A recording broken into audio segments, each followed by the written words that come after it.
The gates of the castle closed with a heavy sound. Outside, the night was cold and silent, but inside the stone walls, a chilling tale was taking shape.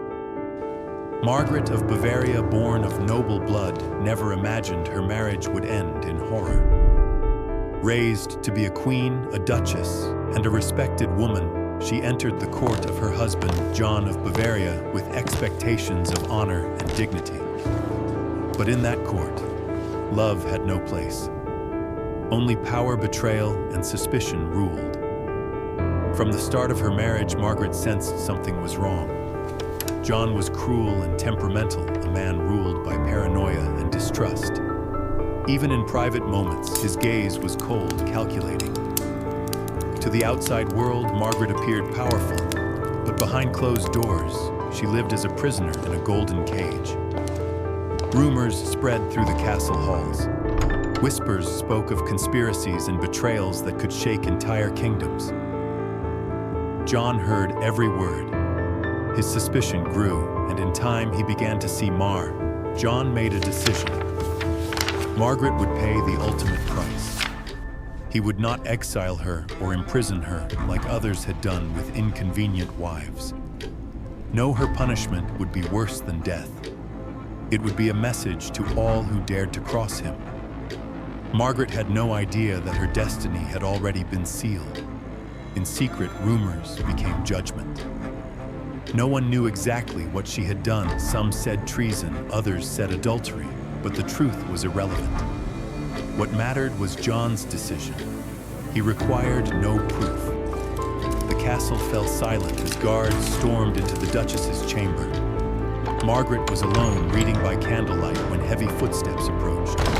The door burst open. Torches lit her shocked face. No explanation was given. No words were spoken. Only orders. The guards seized her, tearing her gown as they dragged her through stone corridors. She was brought to the throne room where John sat like a god passing judgment on mortals. His expression was cold, his eyes void of emotion. "You have betrayed Yoku." Margaret tried to speak, but no one would listen. She already knew that no defense could save her. Then came the sentence, public dismemberment. Her death would not be a quiet affair. It would be a spectacle, a terrifying example of absolute power. The weight of the verdict shocked the room.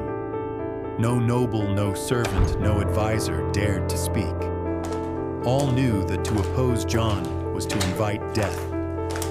Margaret, once the most powerful woman in Bavaria, was now condemned. She would not be quietly poisoned or locked away to fade from memory. Her end had to be public, unforgettable. Guards in heavy armor marched her out. Her face was calm, her eyes focused. She did not scream. She did not cry. There was no point. The only victory left was to die with dignity. The castle gates opened and the cold wind touched her skin. In the town square, the execution platform stood tall. Thick ropes hung like serpents. Townspeople began to gather. Some whispered. Others simply stared. All knew this would be a death to remember. Margaret climbed the wooden steps.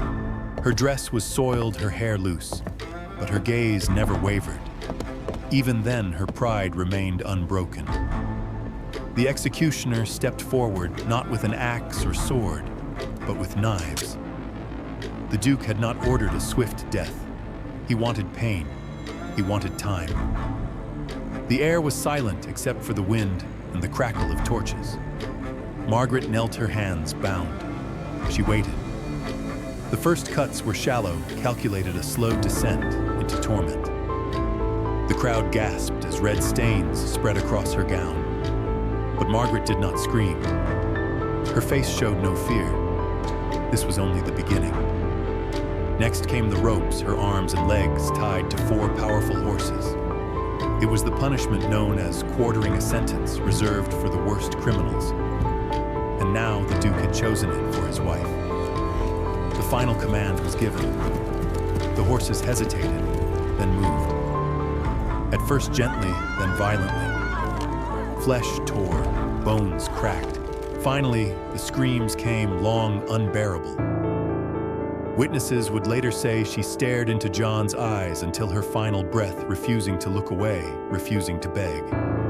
Eventually, her body broke. Silence returned, a silence more dreadful than the screams. The crowd, once drawn by curiosity, now stood frozen in horror. The executioners gathered ropes soaked in blood. The remains of the Duchess lay in pieces. John of Bavaria, the man who had ordered it all, sat unmoved. To him, this was justice. His wife had betrayed him, and she had paid the price. There was no funeral, no grave, no prayers. Margaret's body was discarded into a mass grave, nameless and forgotten, or so it seemed.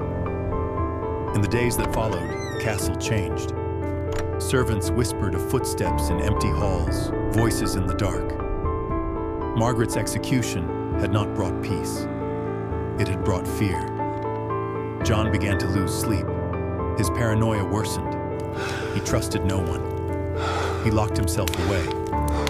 Some said it was guilt. Others believed it was madness. 1 year later, John was found dead in his chambers. His face was twisted in terror. No one could explain what had happened. Some believed he had been murdered, but the servants... And so ended the tale of the forgotten Duchess, a woman torn apart by the man who had vowed to protect her. Yet her name did not vanish, because as long as her story is told, her legacy endures. Margaret of Bavaria's fate remains one of the most brutal stories of medieval nobility. She had it all: power, wealth, a title.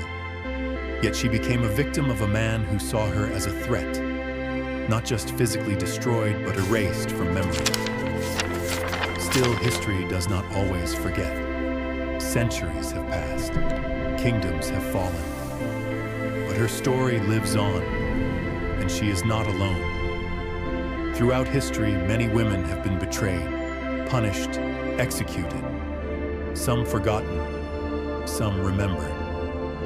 If you want to hear more tales like this, let us know, because history holds darker stories than we often imagine, and we are only just beginning.